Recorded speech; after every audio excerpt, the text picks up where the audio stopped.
The Legend of Erpingham Gate.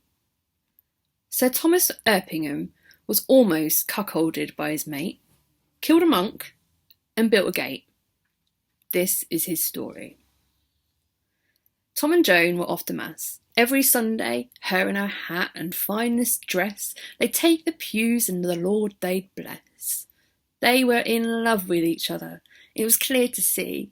The stolen glances at him, the sneaky pecks on her cheek. It was like they hadn't seen each other all bloody week.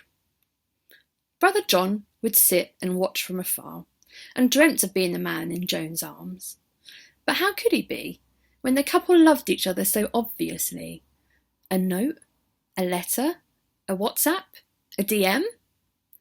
He just wanted to be her friend. He slid into her messages, but he hadn't thought it through. For Tom and Joan share their social media, as some couples do. So who opened the DM? Not the intended. Tom saw the message from his old friend John, and right then their friendship ended. But what could he do? What could he say? He decided Joan would meet Brother John anyway. So he got dressed in her dress and put on her makeup and popped on her shoes and appreciated his glow-up. He called for his mate, who brought him his car, and they drove into Norwich, which wasn't that far. So look, it is night. So by the time they get there, there is barely any light, which is great for Sir Tom, who is dressed as Lady Joan and wants to trick Brother John into taking her home. Brother John soon turned up and took a long drag on his smoke. He was chuffed that Joan was there, because he thought it was a joke. He swept his hand through his hair and adjusted his trousers. He took a step forward and whispered, "Wowzers." He crept his stumpy fingers across Joan's waist, and Joan did not hesitate. She shoved him off and he fell to the ground where his head met a rock, and he just laid there dumbfound. Tom stood still. He looked down at him, wishing with all his will that he would just get up. He shouted for his mate, who was hiding round the corner. "I've got an idea," he shouted. Well, somebody oughta. They heaved the heavy Brother John into the boot of the car and drove him back to his priory by the light of a star. They sat him up against the wall inside the priory gates, where it looked like he was just sleeping and not just met his fate. "Right, I'm off. We were never here." And they got back in the car and just disappeared.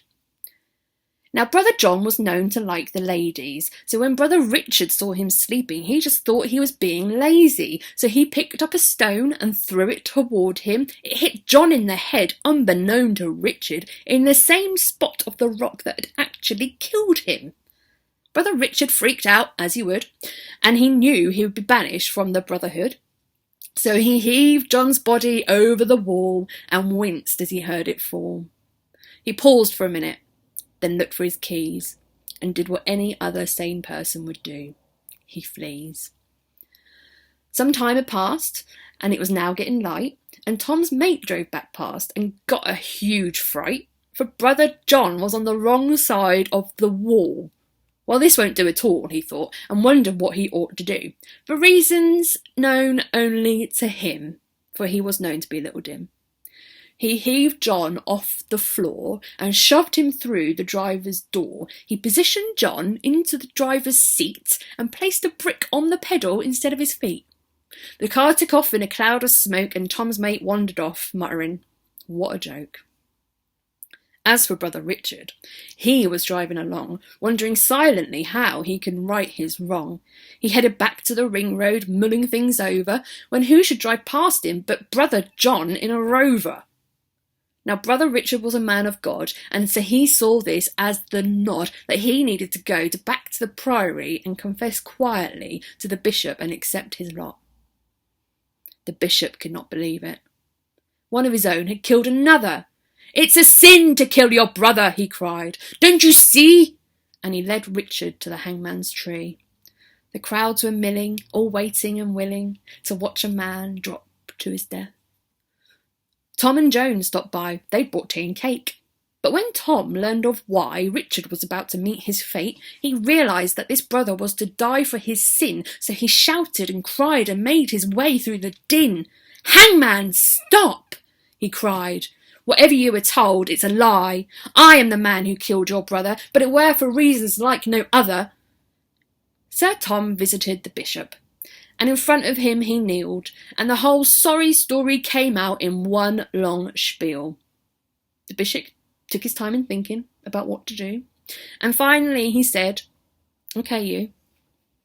It was indeed not murder, but manslaughter, it seems, and now you must accept your fate. The cathedral needs a gate, you have the money. Build me one of my dreams." And that is how Sir Thomas Erpingham was almost cuckolded by his mate, killed a monk, and built a gate. Thank you for listening.